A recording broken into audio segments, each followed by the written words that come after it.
Good morning, everyone, and welcome to our Lane 4 webinar today on adaptability, the key skill your people need for change. So I'm Emma Rowe, and I'm joined today by my wonderful co-host, Adrian Moorhouse. Hello. Who's our Lane 4 Managing Director, our Olympic medalist, and most recently, vlogging extraordinaire. So it's been my favourite thing that's happened since lockdown is on a Friday. We get this, rather than this email from Aid come around the company, we get this attachment, a little vlog that he's done from at home. So we, with full disclosure, we were going to start the webinar with this being our intro slide, and realised that neither one of us looks quite so polished at the moment. So this has been what our last 3 months has looked like. So here we are in all of our working from home glory. So thought we'd start with a little bit of honesty. So this is the first time in 3 months that I have been back in the office.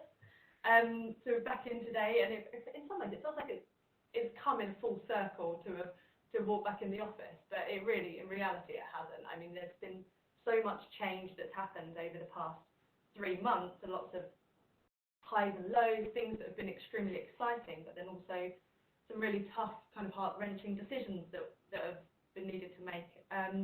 And I'm sure, like a number of people, I mean, I've done a lot of jobs over my time here at Lane 4, but I think during the past 3 months, I've gone back to doing a bit of all of them, plus a couple of new ones. So I would like to say it's been a masterclass in adaptability, but I'm sure it's more like it's been adaptability in action, really, for me.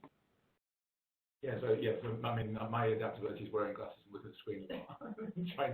trying to change the way I work, because I love walking around the office and seeing people and chatting to people face to face. So my change has been to create an emotional connection through a screen, and glasses more often, and just try and walk around. But having run Lane 4, started Lane 4 25 years ago, and I'll talk about this a bit later, there have been certain moments when I had to adapt, as lots of people have in business. So we'll talk about those as we come on.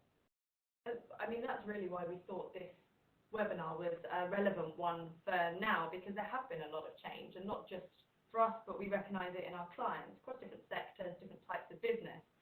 And I've felt that it's continually wrestling with, are we in control of that change, or is the change in control of us, and we're just going along on this roller coaster and this ride with it?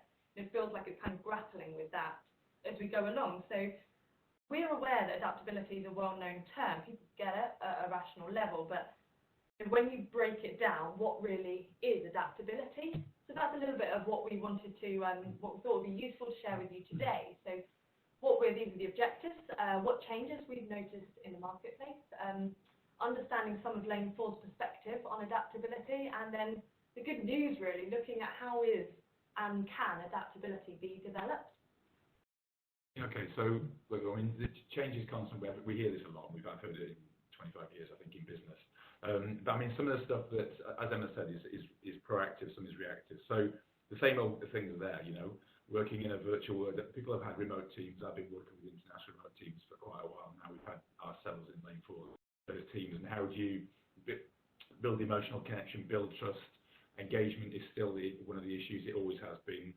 And as you mentioned, resizing, restructuring. I think organisations, when they're thinking adaptably through the years, where they change. And interestingly, we did change Lane 4. We restructured Lane 4 in November, December. Proactively, we thought it was a good idea, and then all of a sudden in March, April, we have to restructure it again. So it's this thing about whether you do it in a self-imposed way, where it's part of your strategy, or you're having the external conditions are making it.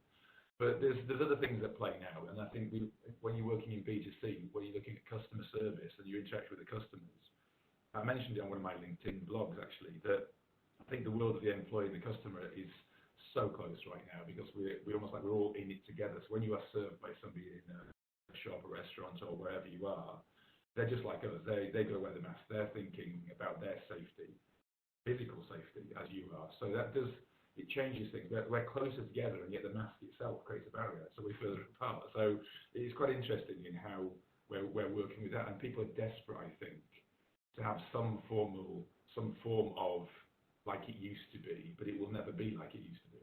So I find that's quite interesting for me, is that how you shift and know that some of this stuff you can get back to because you liked it, and you actually can reintroduce some of those good stuff in the office. but also there's some stuff you will never get back to, and that could be okay. You just got to work out whether you want it. And I've talked about this a few times with people, and I think that change and transition, two different terms, and those of you who know Lane football know that we have a psychology background, and change management as a phrase, we worked in change, both these subjects for many years, and change is linear, it's stage gated, it's quite rational, and there are plans for it, and even some of the restructuring stuff we've done here, there's been plans. We've actually put things together, they're in grids and they're on charts, and they've got a process. But the transition piece is where a human has to go through something psychological to let go of something. So transitioning is a psychological piece, and it's all around safety, I think. So when you're in business, or if you're a leader, there's something about helping people with that psychological shift, something about helping them move through and let go of a way of being. But that is a very emotional thing. They're very different things. So yeah, change often is an external thing. It happens to you. It's outside your control, and it happens quickly. And interesting in change management, there are architects of change, and often there are people who receive that change. But transition is internal. So how you get people to think differently, change jobs, change structures, reporting lines, change the product that you offer in the marketplace, because right now it's something I've been talking about for many years, is that if the product or service you offer the marketplace isn't context specific and people don't want it, then you're not going to survive. So there's something about the factual, rational piece of we have to change, but the emotional piece is you need to let go of something and you need to do something different. And that's about me, and whether I want to, whether I care about it, and whether I can do it. So it's a little bit more slowly. It requires people to let go of some stuff.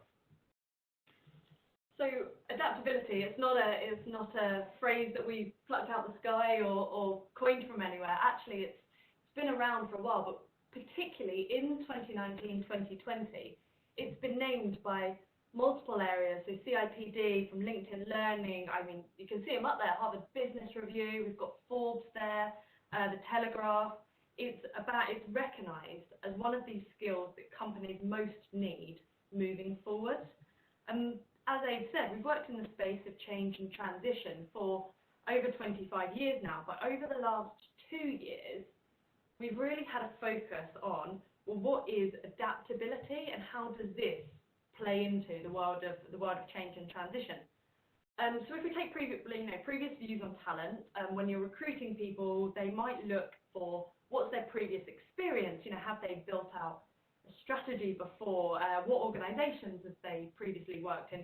Effectively, looking to ascertain how smart is this person. Others might assess their emotional quotient, their emotional intelligence. So how well can this person work with co-workers, build rapport with customers and with clients?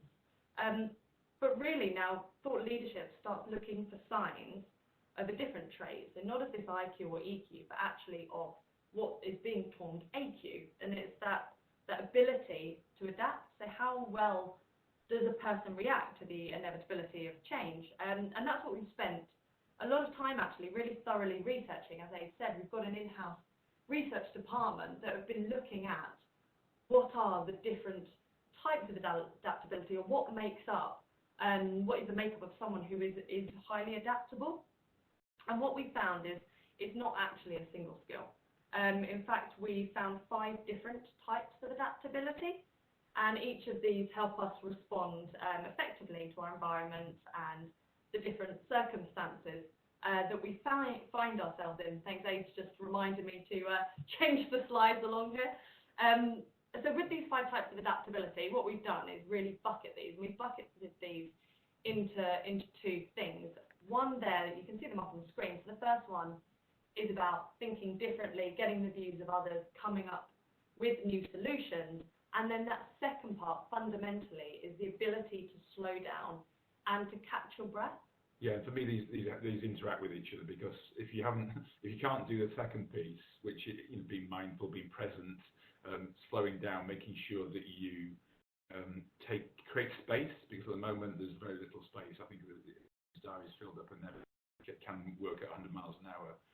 But that piece for me, the ability to know how to do that for yourself, gives you the capability to be actually think differently, have the curiosity and the space to find other people's views, and then do something differently with what you've created. So that's for me. So let's go into, if I talk, I guess, at a level about the 5 types of adaptability that fit under here, and we'll explore them a little bit further. So in that first bucket there about thinking differently, getting views of others, and coming up with new solutions, what we found is these 3 distinct types of adaptability. So that first one being about learning adaptability.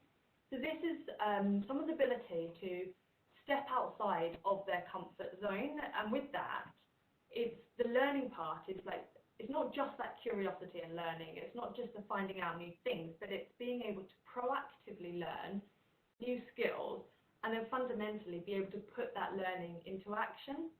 So that's what we found is learning adaptability is key for someone's progress through change. Yeah, so for me, I learned this quite early actually. I was very fortunate. My coach when I was at Leeds, when I was a swimmer when I was about 15, really brought the value of curiosity to life. He was always feeding us with new ways of doing things. And when I was 17, me and him went to Russia, where they had some of the world's best breaststroke swimmers, and we took part in an experiment. Or how much could you change a dive to get, I think it was half a second.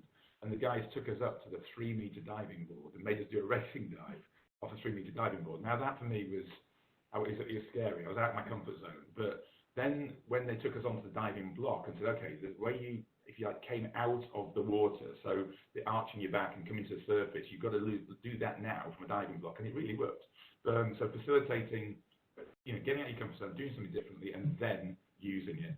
That actually came to me about 10 years ago in Lane 4. I was facilitating a group, and I was going to do it it was an international group, lots of different languages, a European group.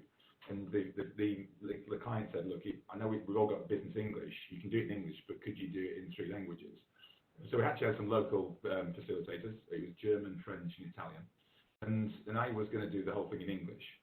And the breakouts were going to be in local languages, but in the end, they just had to do the plenary in local language. And so they were throwing all different languages at me, as I was stood by a flip chart trying to write down answers. So I'm trying to write some stuff down, and they said to me, they would say something in Italian and something in French, and I needed my co-host to help me facilitate the session, but I was right out of my comfort zone. When they suggested it, I thought there's no way I can do it, but it actually worked really, really well, and people engaged with it. So I've done that ever since, actually, being able to try and facilitate so that people feel as safe and secure as they can to be part of those workshops. So that, for me, learning was a biggie. Sorry. Well, I was just thinking, on the learning one, what I find interesting with that is how much are you pushed into situations that mean you're out of your comfort zone, or how much do people proactively look for those situations to be able to learn from being out of your comfort zone? Yeah, and absolutely. I think as you get older, sometimes you get a bit set in your ways. And I think unless you're open to somebody from whatever, and I think it's interesting as I get a bit older. In Lane 4, I find a challenge from people like you, actually different people in Lane 4 who weren't born when I was swimming, who've got different ways and better ways of doing things. And actually being challenged all the time is one thing, but then being prepared to go, okay, today, this week, there's something I'm going to do that's going to scare me a bit. And I think you've got to have a bit of that mindset. I think the social one's interesting, isn't it? The social learning is where you kind of adjust your own views based on what other people are saying.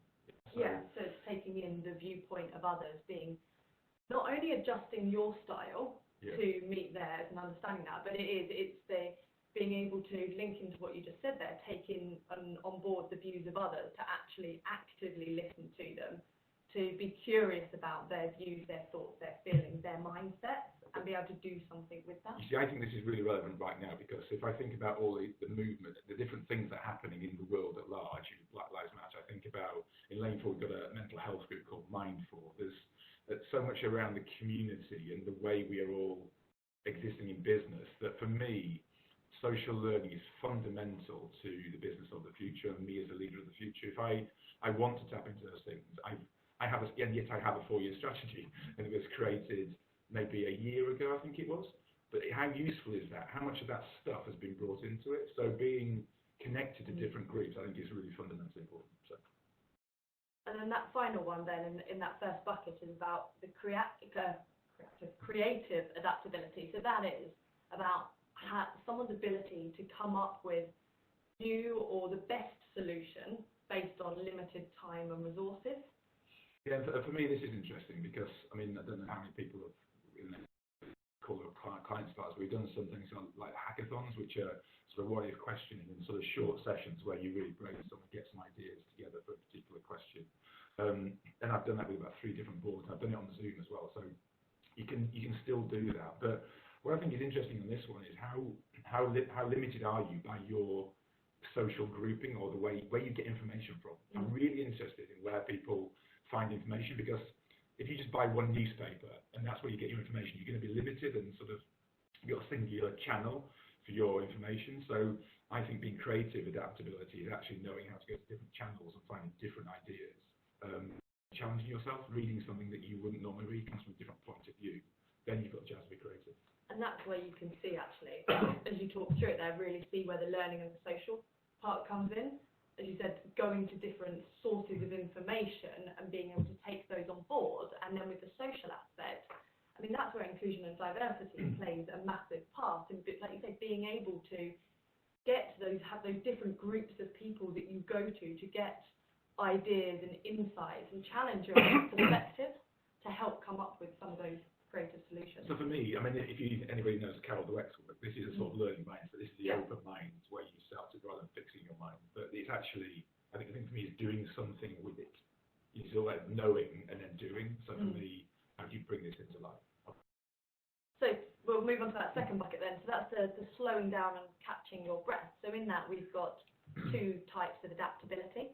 And that first one, that reactive adaptability, which is really kind of the emotional management part. So it's staying at your best despite challenges, pressures, and setbacks. Yeah, and interesting. I think that reactive adaptability is probably the one thing I learned in between my first 2 Olympics around managing my emotional control, because actually when I put myself in a place of pressure, i.e. you're about to go into an Olympic final, which is a thing you really want to do, you've got to manage what's happening to you. You can't walk away from it going, I'm going to let go of this pressure, because actually you've chosen it. So for me, emotional control, breathing, basic physical relaxation techniques, these are things you can learn. So my reactive slow down, catch breath, there's a momentary thing where you can do it, like before a webinar, right? Before you're doing this, or before a pitch with a client, or a big session with the board of a client. For me, this plays out, and there's something about knowing in the moment techniques and learning them, and there are many out there. I remember, I don't know if anyone listening has come across one of our colleagues, Mike Hurst, and he always said, when I first joined Lane 4, we're in a meeting with him, and he said something to me. I can't quite remember what it was, but this is an example of me not having great reactive adaptability. I threw a pen at him, and he said to me, your emotions are what makes you great, but be yourself with skill. And that will always stick in my head about actually how do you, in those moments, control that emotion to be able to think and deal with situations rationally and be able to adapt and move forward with them. One of my other colleagues, who started going forward, Austin Swain, said to me, he said that little comment about everyone has butterflies in their stomach, about nerves before something. The trick is to get them to fly in the same formation. Yeah, isn't that beautiful? Okay, so lifestyle adaptability. So lifestyle adaptability, this is more of the proactive part. I guess you can look at both of these really as resilience, which is another area that we've spent a lot of time looking at that, and that kind of comes from the sport heritage. But that lifestyle adaptability is the ability to maintain long-term performance through your lifestyle choices. So think about your sleep, your the things you put in your body, your diet, your exercise, your work-life balance, your social networks, your ability to switch on and switch off. So that's really the protective part, the proactive resilience comes under lifestyle adaptability. Yeah, and for me, it's an easy separation between the 2, because as an athlete, I would train for the full year, having to do with lack of sleep and being tired and blah, blah, blah. And then the reactive one was the race, whereas the lifestyle one was making sure you're fit throughout the whole year. So actually being resilient and keeping going for a year. And when I was an athlete, it was actually knowing when to stop and when to bucket things off and when to go, you know what, if I keep on going, I'm going to burn out. And I burnt out once in my swim career. And knowing how to, so ironically, I was with the fittest I've ever been in my life.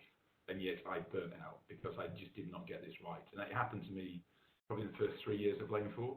Where I was really, because when you're passionate about something, you really want to do it, you want to do a great job, you will try everything at it, but actually, and I get irritated sometimes when people say work-life balance. It's like, no, my life is my life, and the work is part of my life. But what it is it's actually knowing. I was coaching somebody the other day, actually, a senior executive, about reintroducing and knowing there is particular exercise in this time with we're all on the screen, and actually saying, look, every lunchtime taking an hour. In fact, one of our clients put an hour in every lunchtime, said there's no activity between 1 hour. These hours you couldn't do anything between an hour. Go for a walk, get out.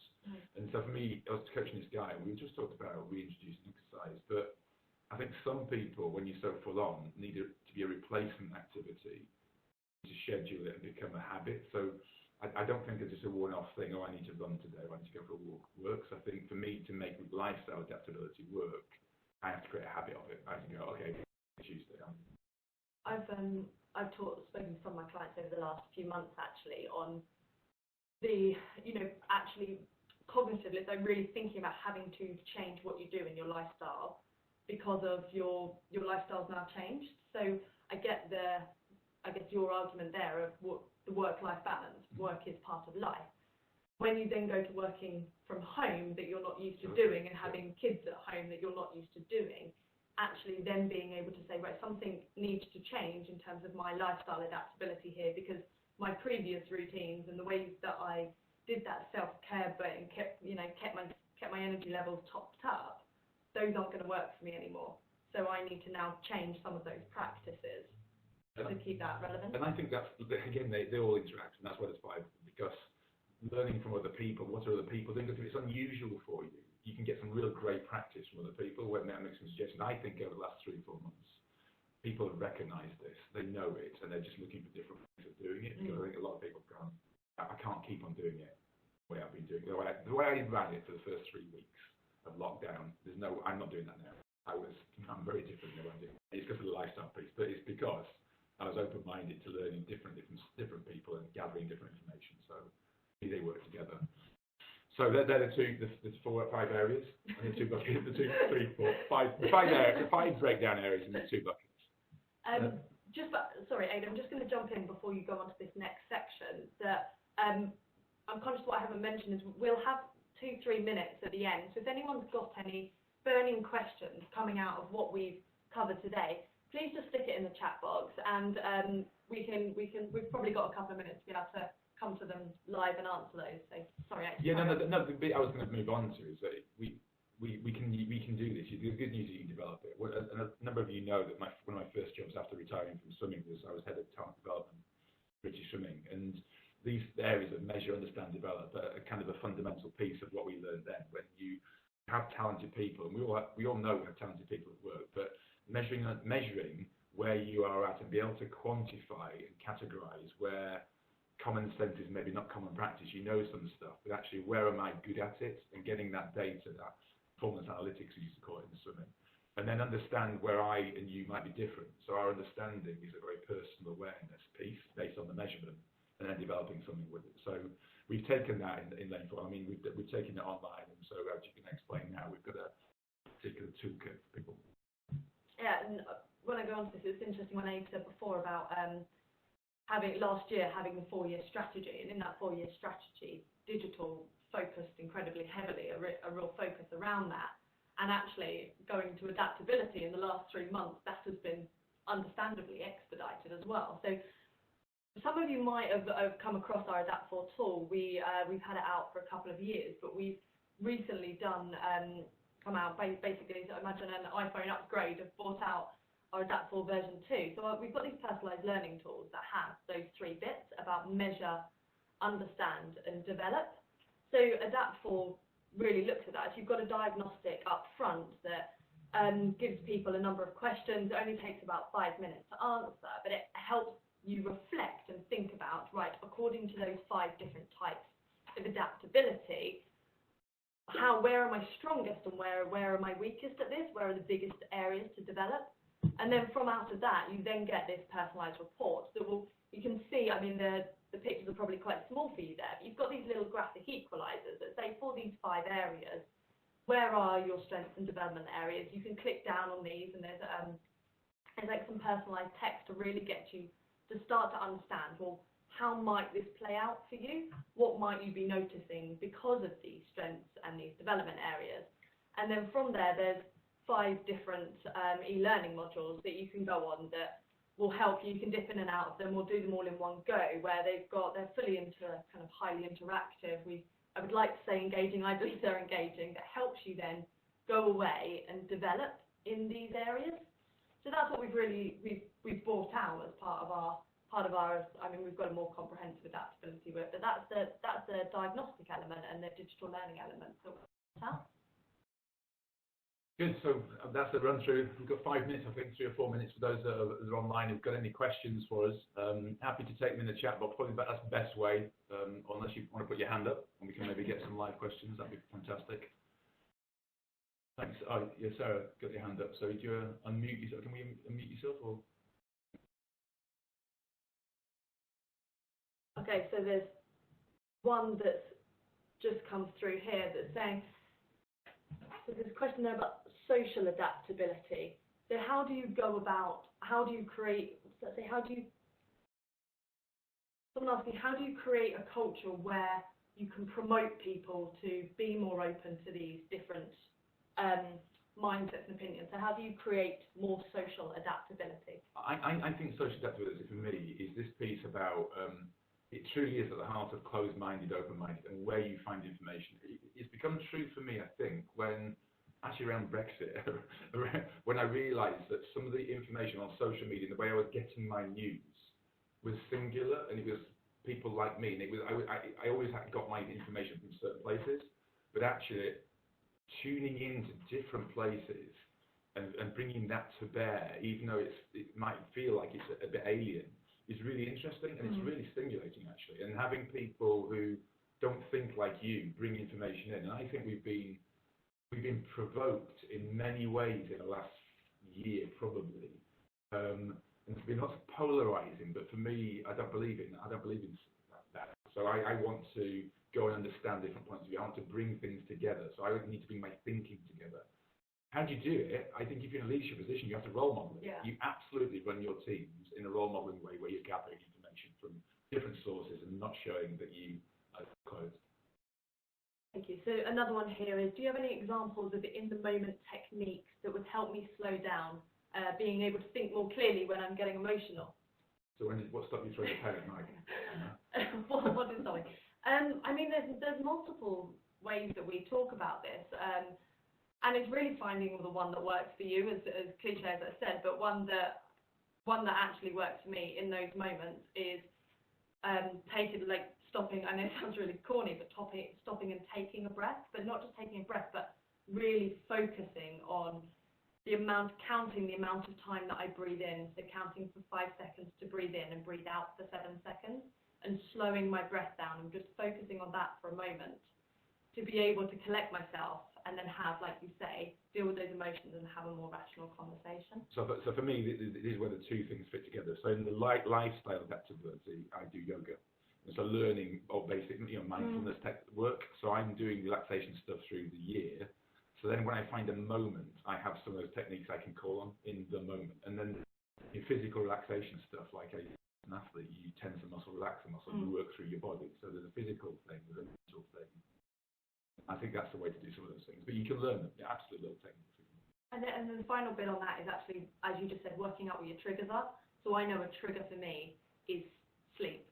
And if I've had a lot less sleep and that's built up, that's when I struggle more with more emotive conversations or find things that are more difficult to come to terms with.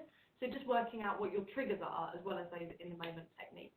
Yes, question about sparking people to think differently, break away what you've always done, but people want to go back to normal because it's comforting. So what's this phrase, new normal? But I actually think what's quite interesting is working out the best of what you can keep if you want to keep it. Like I've been in the office quite a bit. It's your first day back, but I'd come in here because I like being here. And so actually bringing some of that back is good for me. And there are other things that I have to totally let go of, so that there'll be a new version of it. And I think as long as you create that, I think it's going to be quite important that everybody has a chance to throw things in. So. And then the one bit that I would build on that is the positive reinforcement. When you see someone, as you say, there's such a desire for people to flip back to what's comforting and what's you know, the old, not take on that new normal, but actually having people, I notice in leadership positions, being able to positively reinforce that behaviour and kind of externally recognise it and recognise, yeah, that's a really positive way, that's how we want people to take steps forward. So finding different ways. We have, for example, we have Wow Awards and we have Magic Mondays, and we have ways of recognising certain behaviours that I think shifts culture in a positive way. I think we've got time for the partners just come to 11:30, but what would be your top tip to make this change to become more adaptable?